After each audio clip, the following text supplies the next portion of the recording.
Good morning. Good morning, Manaz. How are you? I'm doing great. How are you?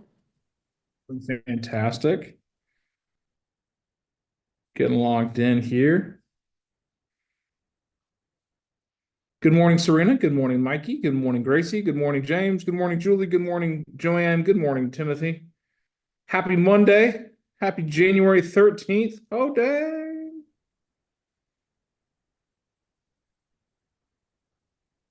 Did you guys have a good weekend? Yeah? Tell me about it. Tell me something good.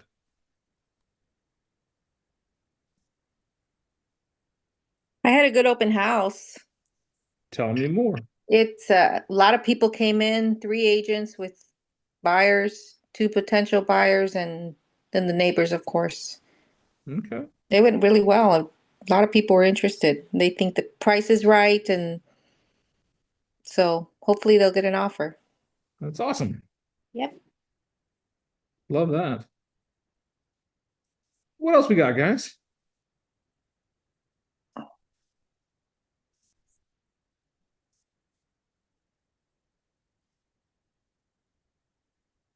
Just silence. Just cancel quietly. Just That condo that I was working on that has been on for we 400. can barely hear you, Bubba. That's because my mic's too far. There we go. That condo that I was working on that I talked with you about on market for 451 days. Yeah. Um, he's been super busy, but he finally got back to me this morning. That wants to go ahead and wait the 31 days so we can reset that clock and also put us in a better position for the market, hopefully. So looks like we're going to move forward with it. Heck yeah, dude. That's huge. I sent him a bunch of information and hopefully that was the winning part. Baffling with the information. Did you Yeah, get a call tonight from Amanda Clark? I did, and Yeah. that waiting on that one too. See what happens. So, just yeah, I got in touch with the agent out of Boston last night, and she's trying to reach out to that client to see if make sure that they haven't listed with anybody yet, and go from there. Good. Well, membership has its privileges, doesn't it? Yeah, yes. What I mean by that is someone called me and said, "Hey, I need an agent for this area to deal with this type of client." I'm like, I have the perfect person. So Yeah, she thanked me for answering at 7 o'clock on a Sunday night, and I'm like, I'm just sitting here anyhow. So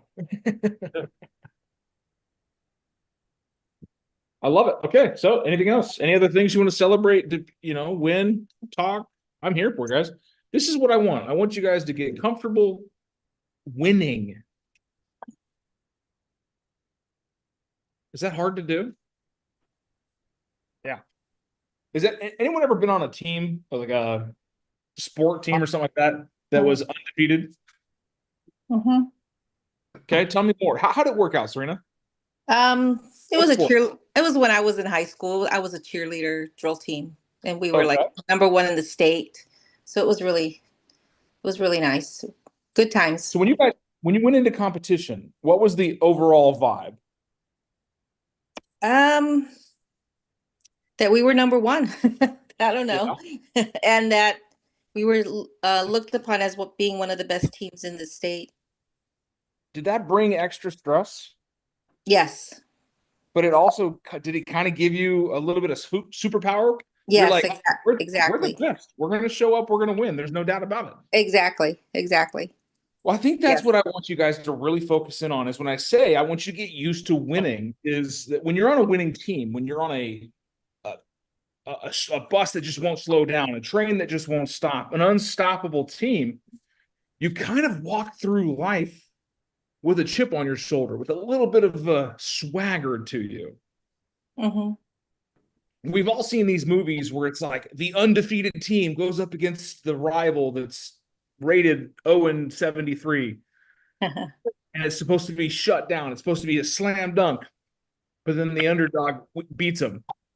But what the reality there is the undefeated team walks into the event, walks into the competition, as the favored outcome. And does that not put fear and doubt into the minds of the competition? Yes. Well, I'm glad Serena's awake today. The rest of you guys haven't responded much. So I'm in my pajamas. you can't tell your camera's off, which is probably a good thing. So, but when we have these opportunities to win or lose, competitions, regardless of size, scope, and matter, we lean into a past experience. Have we won in this environment before? Are we undefeated in this environment before? As a real estate professional, do you think if you've won the last 26 of 26 of your listings, when you walk into a listing appointment, is there doubt in your mind that you're going to win it? No. No. Like Jim said, no. Are you going to prepare yourself for victory every single time? Yes. You know what it takes. You know the actions that you need to do. You know the work that's required to move into greatness, and you have a track record behind you. Some call it superstition to do the exact same thing over and over and over and over again. You know what we call that? A model. I can't remember the movie. Maybe it was a cartoon. But I want to say it's Fred Flintstone. He's bowling, and he does the same bowling move, the same twinkle toes, grabs the ball the same way, and he walks and he does everything the exact same. So he gets a strike every single time. Well, it's not superstition. It's not anything more than the habit of winning. A model. So if we follow in the model of the people around us, the people that are being successful, the undefeated in our worlds, how could you not walk in with the confidence that you're going to win it? So that's our mindset reset today, is get used to winning. By a show of hands, smiles, head nods, or just sighs, who's been used to losing lately? Yeah, a couple of you, be honest. That's good, right? Because things just don't go our way a couple times, and we fall into a rut. How are ruts formed?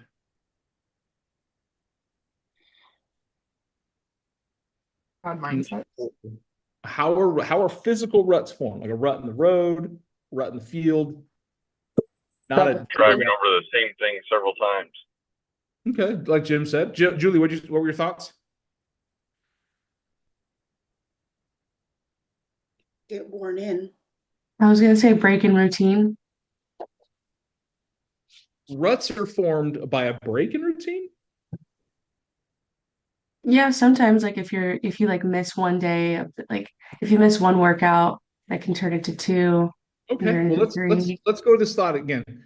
If a single stream of water moves in the exact same method over the exact same ground over a long period of time, what happens? Erosion. Becomes a rut. Like Jim alluded to it, and I wanted you guys to catch on to, it's doing things over and over and over, the exact same things. If you park in the exact same spot in your driveway every single day, you will start to form a rut. It'll start to form a divot. You'll start to see impressions. You'll start to see erosion or damage or things that be torn away. Just like, you ever seen a backyard where a dog walks a loop? There's a little path where the big rocks have kind of been pushed away and there's nothing that grows there. It's just dirt path. You can see the animal pathing because that's the same path the animal takes every single day. So if we're in a pattern of losing and we understand that ruts are created by consistency in action. You about ready, honey? Nope, not at all. I love it when they don't mute. It's my favorite. But if we know that ruts, if we're in a rut, we're in a rut. I can't just get out of this rut. And we know ruts are created by a consistent action over time. And we have a psychological condition that we feel like we're always losing. What parallel can we make from this? What's a solution? I mean, consistency, consistency over time it goes both directions. It does, So- Mikey. But if you're in a rut and you're in a Right. place, you're in a place you don't want to be, and we know ruts are created over time. What's it going to take to get out of the rut? Yeah, changing your actions and your mindset, which is going in the Different direction you want to go. action. Different action. I know, Mikey, you can't answer this because I know you're an off-road enthusiast and you understand exactly what this is going to entail. How hard is it to get a vehicle out of a rut?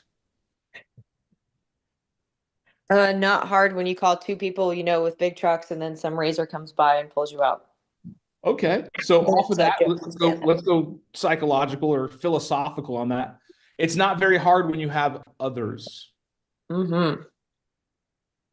Okay, but what'd you do? Like Christina was in this position. She's actually talking about a time a couple years ago, maybe last year. I don't remember. Life expense itself, where she was physically stuck in the mud. Not just metaphysically or mentally. She was physically stuck in the mud.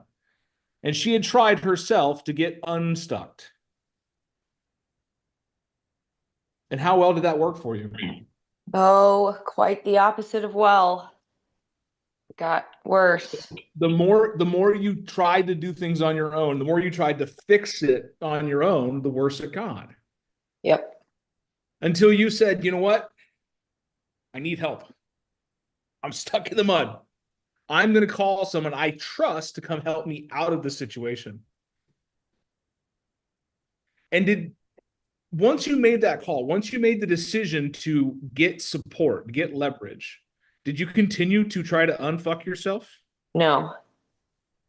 Because you knew by experience that as I continue to try to do the things my way, it gets worse. I've already asked for help. I'm going to stop what I'm doing and I'm going to listen to others. I'm going to wait for some support.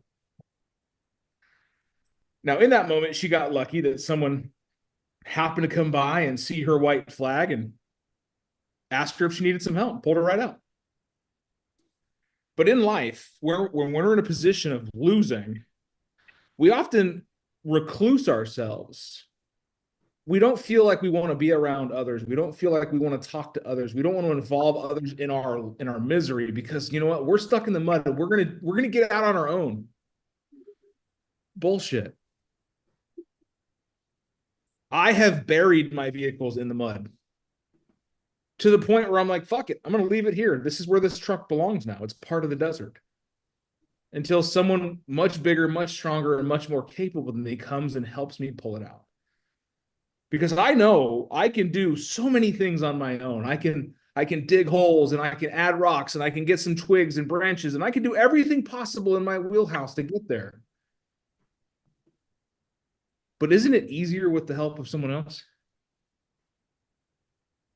Absolutely.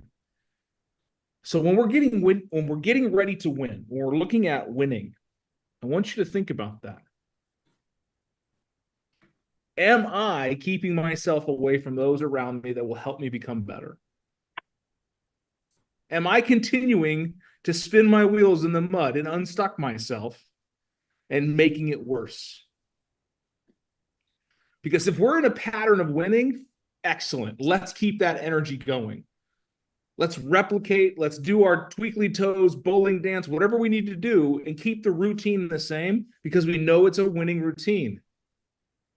If we're in a rut and we're in a path that we do not want to be on, we know it's going to take a lot of effort to get out of that path, to get out of the mud. And it's a whole lot easier with someone else. Misery loves company. I'll give you that. But the right people in your life are willing to show up with chains and boots and pull you out. I can tell you when Christina called me, I was all too happy to get in the truck and head that way.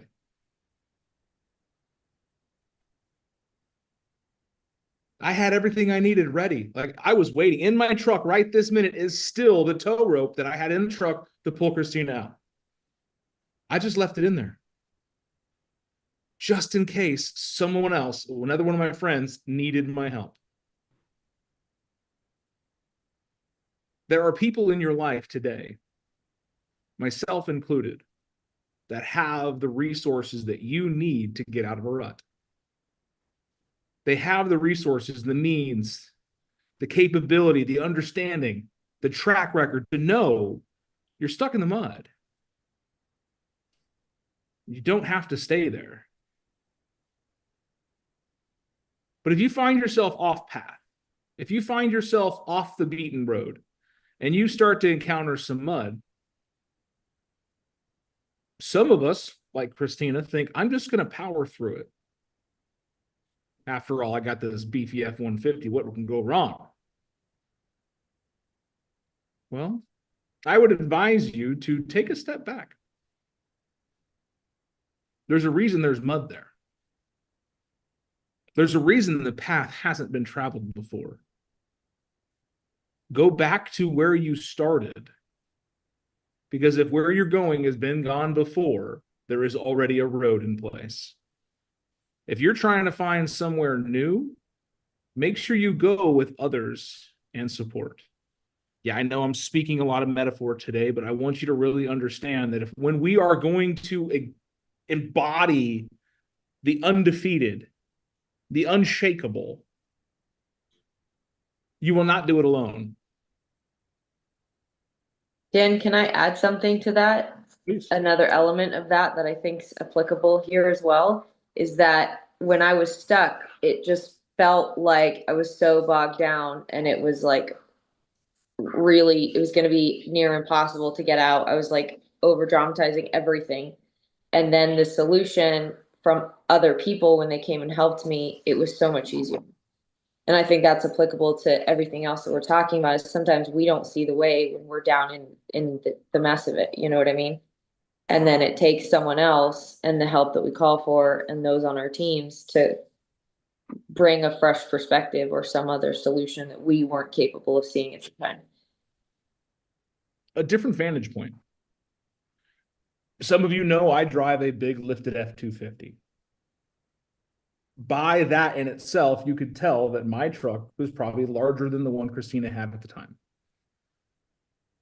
So when you're stuck in the mud and your itty bitty F-150, maybe you call in your big brother with a bigger truck. But also it gives me a different vantage point because I'm about 3 feet higher in the air than she was. So I can see things differently.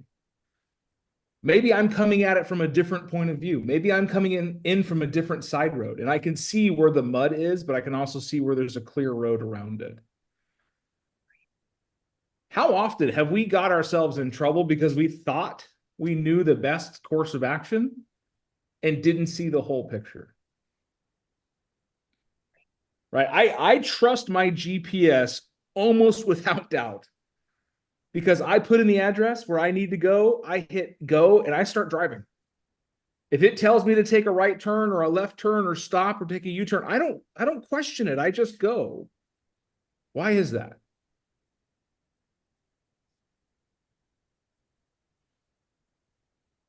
Am I smarter than a computer that's calculated every possible avenue?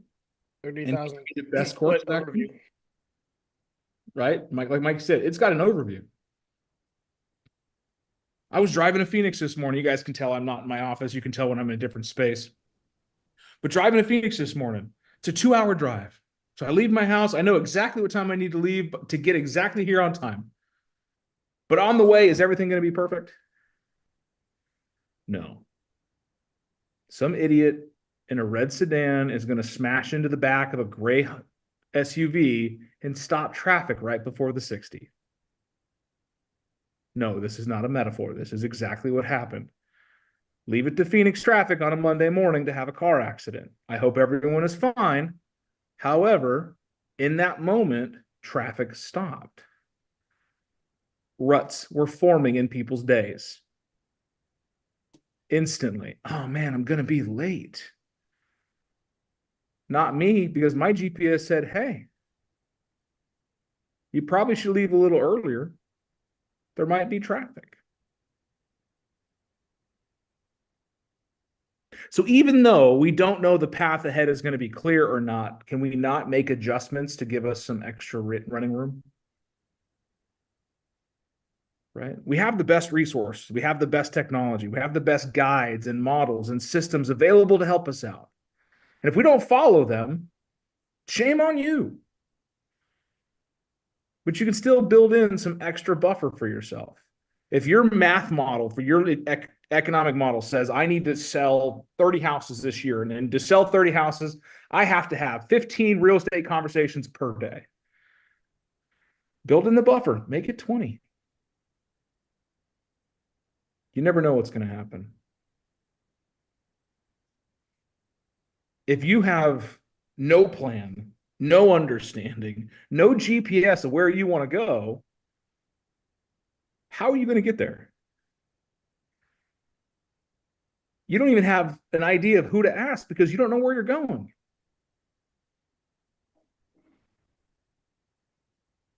And sometimes ruts are created by just walking in circles.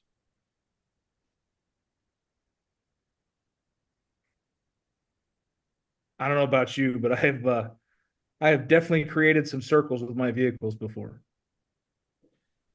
I've done a whole lot of moving and shaking and didn't get very far. Spinning my wheels, digging it in deeper. And I'm an egotistical SOB, man. I don't need nobody's help. But I'll tell you that when I subscribed to the ideas and beliefs of the winning team, I started bringing more people along. The bigger my world got, the more people I had show up with trucks. Now, every one of you people that drive a small car can be jealous now. It's okay. This is definitely truck envy.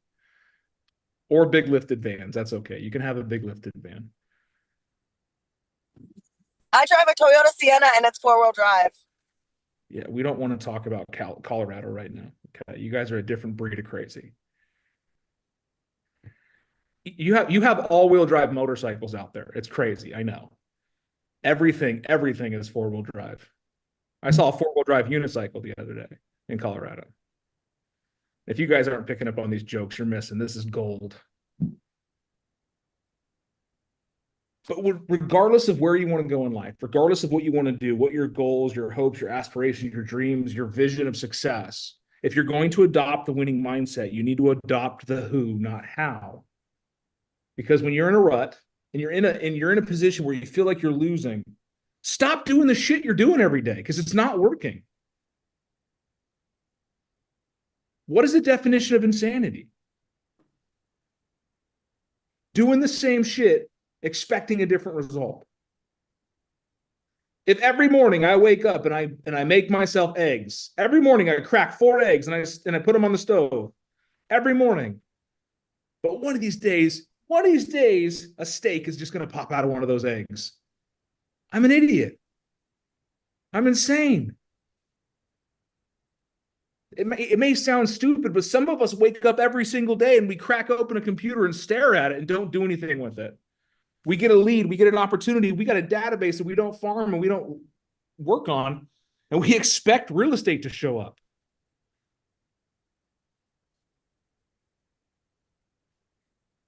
If you're in a rut, quit doing the shit you're doing. It's not working. And it usually isn't a huge change. Before the divots in the road are too big, all you have to do is move over a couple inches. You're no longer in the rut. It might be a 1 degree change. But a 1 degree change now might be a 360 degree change later. Do you have good habits? Or are your habits negatively serving? Am I reaching to your heart this morning? Are we talking a little bit of things that you need to hear, right? We have passed by Quitters Friday. What's Quitters Day? Well, that's the second Friday of the year. Do you know that 80% of people just abandoned all of their resolutions by the second Friday of the year? 80% of people give up on themselves within 2 weeks. Jesus, man. If there's one person out there that's worth the hard work, isn't it you? Right? I was raised as a kid not to be selfish. Daniel, don't be selfish. Share. Give to others. But I learned that as Daniel, don't have more than you need. Daniel, don't be greedy. Daniel, why do you need so much? But it never translated into Daniel. If you have more than you need, you can give more than you've given.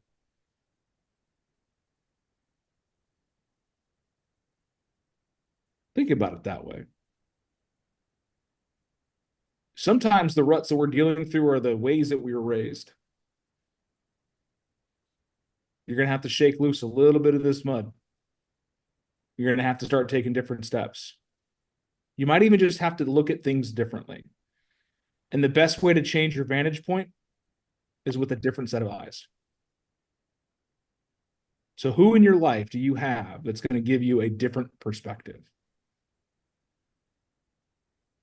Who do you need in your life to help you with said different perspective? Because after all, if you take the same path, the same way, the same route every single day, are you ever going to see anything different?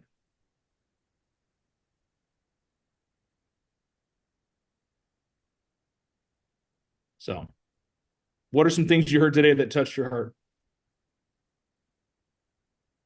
Get off your butt. Get in the game. You can't win if you're not in the game. Get out of the rut. That was a deep sigh there, Tim. Sound like Yeah. that caught you a deep one. I feel like I've been in a rut the last 2 or 3 weeks. I have been in ruts for years and didn't know it. So I'm glad that you felt like that just 2 or 3 weeks. Now it's time to, you know what? Let's go back to ground zero. Yeah. Maybe throw that bitch in reverse and let's try to find a different way than going backwards first. Something that I learned that helps me, I can't remember where I heard this, but it's like when you have a loss or something happened and, you know, it was unfortunate, it didn't go how you wanted it to, you give yourself a 5-second funeral to think about it. And then after that, you like delete it from your mind and move on. So that's what I do. I just like trick myself into like, I give myself 5 seconds. I'm like, dang, that really sucks. And then I'm like, okay, it's out of my mind, moving on. So you don't like dwell on it. I would argue do the same thing for big wins. Don't become complacent on past victories, right? We all know that one person that peaked in high school, right? The hottest cheerleader, the quarterback that threw the winning touchdown. Like they relived that winning moment their entire lives and never do anything to overshadow it. My biggest victory hasn't been won yet. And I've done some pretty incredible things in my life. But I don't do a 5-second thing. Mine are more like 24 hours. I'm an emotional being, right? If I got something drastic that happens to me or something amazing happens to me, it's only going to affect me for 24 hours. It's created some pretty calloused places in my heart, but I want to tell you something. I would much rather feel pain for loss because I tried too hard than to know apathy of not knowing what happens. Winner's mentality come from a losing streak that just failed to give up. So, my friends, this Monday, I want you to start winning, whatever it takes, whatever that looks like for you. And if you feel like you're in a rut, here's the opportunity to take a minute and realize that if you continue to doing the things that you're doing now, you're never going to get out of the rut. Do something different. And it might be just a simple change. It might be switching your drink in the morning from a mocha chocolate bullshit to just black coffee. I think it's important, just like Gracie says, to whether it's 5 seconds, 24 hours a week, feel your emotions, get through it. get it off your plate. A lot has happened in the end of 2024 for me, and I've pretty much I tried to stay connected, but I haven't been able to. I just going through those emotions and trying to get back in life. And I finally reached a point where I'm ready to move forward. So you still feel them day to day, but it's a lot less, and it's a lot less overwhelming. And I think it's good to take the time, to reevaluate what you could have done differently. That's mainly what I focus on. If I think about it, realistically, yes, I do think about it for 24 hours, more of like, what could I have done differently? Why did that happen? But I'm not going to think, oh, poor Gracie, why did this happen? Oh, these are just the cards that I was dealt, just like dwell on it and then give myself that mindset. That's more so for the 5-second funeral of like, okay, that really sucks that happened, but we're going to be okay. We're going to move on. But I really like to reevaluate the things I could have done differently. Like last week, I lost out on a $1.5 million deal. It was like at my fingertips, but I didn't think about it all week and say, okay, well, this is a great start to the year. Now this, just getting that really bad mindset. I just think, okay, that sucks. We're going to move on. I'll get the next one. And focus on the things you did well. Mm-hmm. That's a momentum changer. Yeah. Emphasize the things you did well, correct the things you could have done better, but don't make major corrections. Like I said, small adjustments, big differences. And the biggest thing, Gracie, I'm hearing from there is you never take the victim mentality. You lost the listing, not the market sucks, this client sucks, my presentation sucks. It's everyone else but me. No. Ownership. We're going to talk more about ownership later this week. But guys, remember, today is day one, not one day. So day one. If you're in a rut, today's the day we get out of it. Today's the day we start getting the mud off the tires. Sound good? All right. I'll see you guys. Actually, I won't see you for the next 2 days. I will be in events. But come Thursday morning, come prepared, because I'm going to be going over all the stuff at the Better Up for those of you who aren't making the Better Up class. We're going to be going over that, as well as Thursday at 9 a.m. Arizona time. We're going to be having a large group discussion about it. So even California people, I want you to be available for that if you can. That's 8 o'clock your time, 9 o'clock my time on Thursday. But Thursday morning, we'll have a little taste of it on this call. Sounds good? All right, you guys are more than welcome to show up here for the next 2 days and congregate together. I believe Joanne can run it for 2 days. She's all, damn it. Well, Tim did it once, Jim did it once. Now it's Joanne's time. So I'll see you guys on Thursday. I'll miss you, but I'm excited to come back with